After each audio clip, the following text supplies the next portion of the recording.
So today I will be doing a spoiler-free review of You by Caroline Kepnes. A lot of you had requested that you wanted to see me review it. I read this mainly as a book, but I also wanted to say it is fantastic as an audiobook. I had a lot of people recommend I listen to it. And then a lovely subscriber named Noelia went ahead and just sent the audiobook to my email. You know, I even have that whole video on Amazon wishlist. You guys know I would never ever ask you guys to send me books whatsoever, but you sent it to me and that was very sweet, and I just wanted to say thank you again. On to the review. You is told from the point of view of Joe. He is, I believe, in his mid-20s, and he is a bookseller at a small independent bookstore in New York City. One day, a lovely young woman walks into the store. Her name is Guinevere, but because, you know, it's kind of an unfortunate name, it's a little pretentious, she goes by Beck. Right away, he is taken, wants to find more about her, and goes through some very extreme means of doing so. And as this book is about someone stalking someone else, then instead of asking her out like a normal young man, he hacks her email, and a lot of other horrific things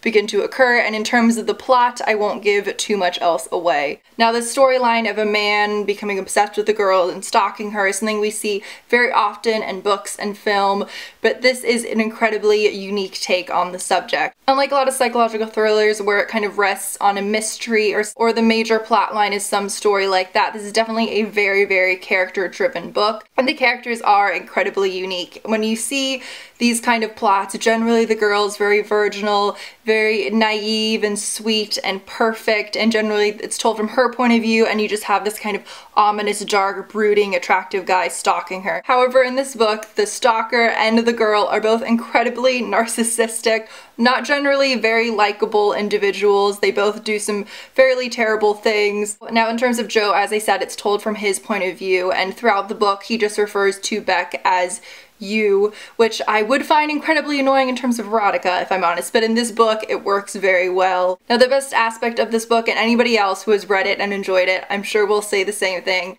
is 100% Joe's personality, his social commentary on the world we live in, particularly 20-something hipsters walking around drinking kale shakes. There's such a strong dichotomy between the way Joe does these horrifically horrible things, but you find yourself not necessarily rooting for him, laughing with him, agreeing with the way, say, there's a character named Peach. She is one of Beck's friends, and she's very wealthy, very pretentious and condescending. Joe, for instance, didn't go to university. She kind of demeans him in that way, and his internal monologue about how much he hates this girl. It's not that you root for the things that he does in the book, but you find yourself continually laughing at what he's saying and agreeing with him and just nodding along. I found his humor very similar to, if you've ever seen Peep Show Mark, you know, that kind of outlook on the world.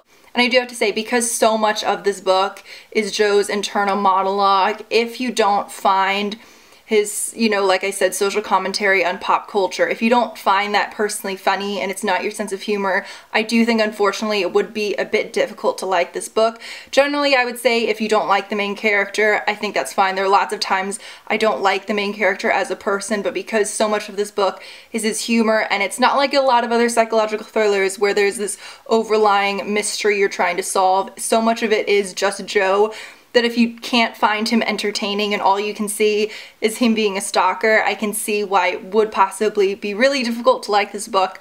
But I wanted to step away from doing the review and just do a, not rant, but I wanted to talk about something, because whenever a book or character like this appears, and this book is getting quite a lot of hype. I've heard people mention rumors about hopefully this becoming a movie. This is also the start of a series. I can see this getting quite popular, and one critique I can see a lot of, in particular, men saying about women about this book. I could see a lot of men degrading women and being sexist and saying, oh, well, if you like Joe, that must mean you're a sicko too, and you probably would want someone to stalk you just like Beck is in this book. I've seen that in some comments, say on Goodreads, and I find that such a stupid and simplistic and sexist point of view. I'm allowed to read this book, relate to Joe, find him incredibly funny, agree with a lot of the things he says, but also in no way, shape, or form would I actually want him to do any of the things he does in this book. I would not actually want him to stalk me. No girl really would. And that was just something that was making my blood boil,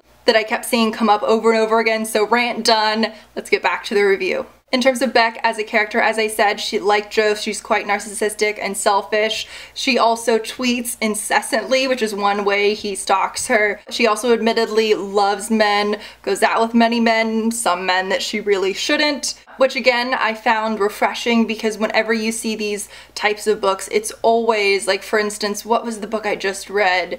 I think it was called Terrorscape or Horrorscape. And of course, you know, the girl who's getting stalked is so naive and innocent and she's obsessed with kittens. In this book, Beck is quite a flawed character, but she's also quite strong, so that's very refreshing to read. One other aspect I wanted to point out is one subject I've seen that's become quite popular on the internet and booktube and books recently is stupid things people say in bookstores, and there is a lot of that. For instance, he talks about people shame buying Dan Brown and buying, you know, a couple pretentious books and then putting like the Da Vinci Code underneath.